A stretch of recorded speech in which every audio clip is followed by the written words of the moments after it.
Hey everyone, welcome back to another episode of my watch list. My name is Rob, this is the Movie Vault. Let's talk about movies. I have a stack of stuff over here off camera. This is what I've been watching recently since the previous episode of my watch list. I will preempt this video and kind of say to you guys that a lot of what I've watched has been previously a video on the channel here. Let's just jump right in. So I done best to worst ranking the Jaws movies. So I rewatched the phenomenal 4K release here. Highly recommend. You know, this is what 4K should look like if you haven't checked it out. And I actually have an old Jaws 2, 3 and 4 DVD kind of box set here. Worst kind of things that I watched for this episode of my watch list. Next one up, I did do a 1 minute review on a channel which kind of like bombed. It didn't do really well, but this is a fantastic movie. Who is the director on this one? Emerald Fennell. This is Promising Young Woman starring Carey Mulligan. It's a really brilliant movie. I really loved it. The soundtrack is great as well. I got the vinyl soundtrack in one of the previous haul videos. I highly recommend this. It only recently came out over here in the UK and Ireland. This is a import from the States. Highly recommend this one. I really liked it. Next one up again was another video on the channel. This is the BFI release of David Green's I Start Counting. Kind of a British thriller. A little bit kind of horror, but not really. In there, Jenny Agutter is in there. Brian Marshall. Yeah, interesting. I did do a kind of discussion video on the channel about it. It's one of those really nice BFI releases with the booklet and stuff in there. So yeah, it's another one I would recommend checking out. If you want to know more, do check out my video on the channel about I Start Counting. Next one up was True Romance. I got my 4K and I did a pretty decent 4K review of that one. I think different to everyone else. I got the really nice steel book here with Alabama on the front and Clarence on the back there. A really nice set by Arrow. I have the J card is still on here, and we have the You're So Cool on the back there. Highly recommend True Romance. Really cool on 4K. Delighted to have that in the collection because it absolutely blows. As I drop a bunch of stuff, it absolutely blows this Blu-ray, this old Blu-ray out of the water. That Blu-ray is terrible looking. That 4K is the way to go. Next one up was a Eureka one. This was a recommendation from one of the regular customers that comes into work, and he was kind of saying, I can't believe you've never seen this 1986 horror movie. This is Night of the Creeps. Tom Atkins is in there. Jason Lively is in there as well. Steve Marshall. Yeah, you know, I've never seen it. I thought it was really cool. Really enjoyed it. It's just kind of a you know, one of those weird kind of 80s one. This is a dual format, so it's a DVD and Blu-ray, and they kind of like, that's the original kind of artwork there, guys. But yeah, Night of the Creeps was one I actually did enjoy. Another one glad to have in the collection. So that was the next one up on the watch list. Another one again, I'm sorry guys, you know, I did do a 4K review of this on the channel.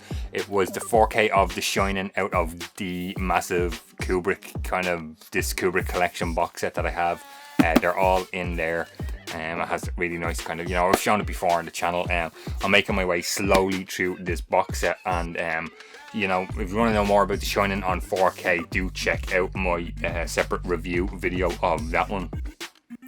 Next bunch of stuff here, guys. I've recently done the Slyfest, the Stallone movie marathon kind of thing, where I just had a bunch of Stallone movies and wanted to get them ticked off the watch list. So I rewatched Rambo First Blood, and then I watched for the first time Rambo Last Blood.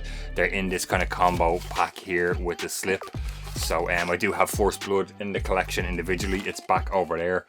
And then a lot of the rest of the movies were out of this Stallone Blu-ray collection I picked up.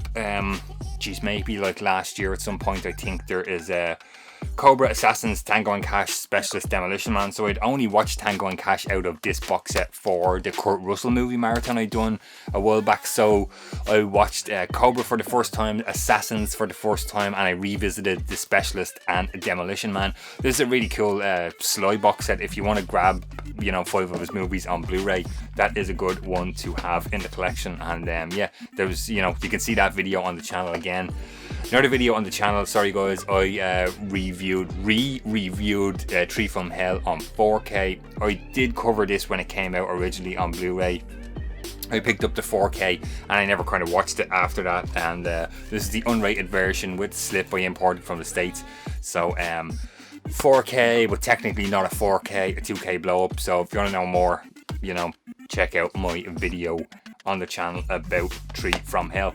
Now, next one up here, guys, will have its own featured video. It hasn't been uploaded yet to the channel as of this video going up, but I'm slowly going through a Hitchcock DVD box set that I have, and I watched Rear Window for the first time. Really enjoyed it, really cool. So once again, you'll hear my thoughts about this one on an upcoming video on the channel, but it's just one of these kind of slimline, you know, it's those kind of Hitchcock ones where they all had the colors and stuff. So keep an eye out for that one. Next one that I watched was for the monthly Star Trek live streams that me and Cinema Dave do. We watched Star Trek 9, Star Trek Insurrection. It was the last one out of my Star Trek DVD box set here. Terrible movie, but again, if you want to hear me and Dave kind of tear this movie apart for an hour, check out the live stream. The link is in a playlist on the channel here, or check out Cinema Dave's channel. Another one I got for a birthday present, and I've been kind of making my way through, is the Story of Film. I got the Blu-ray. It got re-released on Blu-ray recently, so I got that for my birthday, and there's the without the slip. I have been making my way through. I think I am on I think I've watched discs 1 and 2, which is basically the first 6 episodes. They're an hour per episode, and there's 15 episodes. So it is what it says. It says what it is on the tin, kind of, guys. You know, story of film. It's the history of film from the beginning all the way up. I think. Where did this stop? I think we're kind of in this, coming into the 70s now is kind of where I wrapped up on this one. But I'll jump back into it. Just took a break from watching that one. Next one up, I recently only picked up last weekend at work. I wanted to get this for a long time. It's a Eureka release, guys. Big fan of Kurt Russell. So this is 1980s used cars. It has some reversible sleeve art, so you may know the sleeve art as that, the lemon kind of on the inside there. Kurt Russell plays a car salesman, kind of con artist kind of thing. Who else is in here? Jack Warden is in there. Jack Warden was in like a bunch of stuff. Problem Child is what kind of stands out for me. He was in, directed by Robert Zemeckis, which is really cool. Spielberg is a producer on it as well.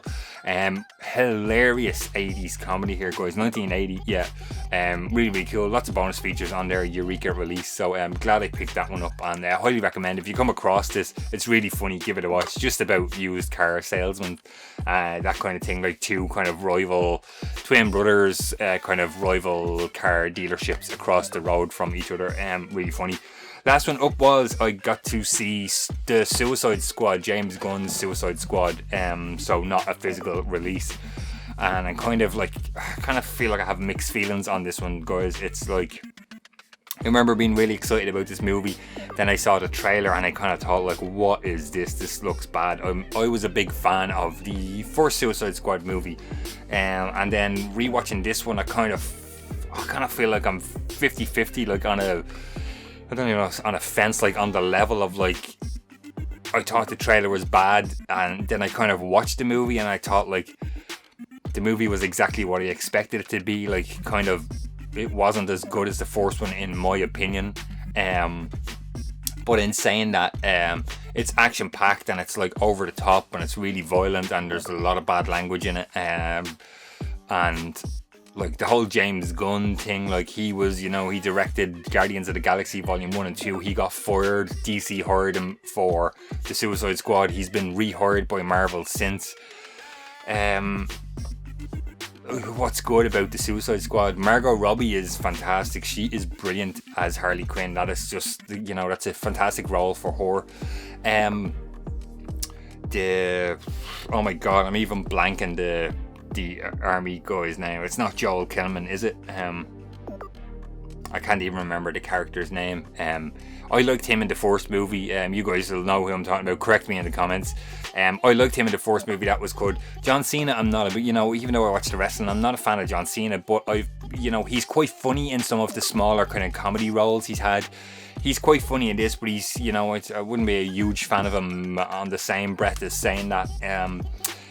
I kind of feel like these Suicide Squad movies are turning into a vehicle to get Margot Robbie back into a movie as Harley Quinn, and I don't read the comics, so I don't really know who the characters were, and it kind of feels a little bit like, were they trying to do like a Marvel, you know, trying to bring in like lesser known characters, and like to me it just, I don't know, it kind of feels like where are DC guys, where are they with this DCEU? Like, you know, Snyder comes in and he has a whole thing, and then they get rid of him, and it's like they're just like driverless. Like, it feels like there's no kind of overall plan to these DC movies. Like, and you know, and this Suicide Squad is a perfect example. It's a standalone thing. It doesn't have anything to do with the first movie. It won't have anything to do with the next Suicide Squad movie, if there is one. They kill off a bunch of characters. It feels like it's an R-rated movie for the sake of like having this Marvel guy who got fired to do a movie for DC. Like, there's a bunch of bad language. I feel like it doesn't really need to be in there. I understand they don't want to do a PG kind of a thing. They want to try and, you know, have this DC movie for adults. But I don't know. I kind of feel like I'm 50-50 on it, guys. It was like as bad as it was good is how I kind of feel about the Suicide Squad. But that was the last one up in what I've watched for my watch list since the last episode. So yeah, jump in the comments. Let me know down below. Have you seen any of these? What do you think? As I said, most of them were already a video on the channel, so I apologize for that, guys. What I've been watching is what has been going into the channel lately. So hopefully I'll change that up by the next time we get to another episode here. But yeah, if you like it, please give it a thumbs up. Subscribe to the channel, really helps. Patreon members really help these videos get made each and every week. If you're interested in that, check out the links in the description. Thanks for watching, guys. I will see you on the next one.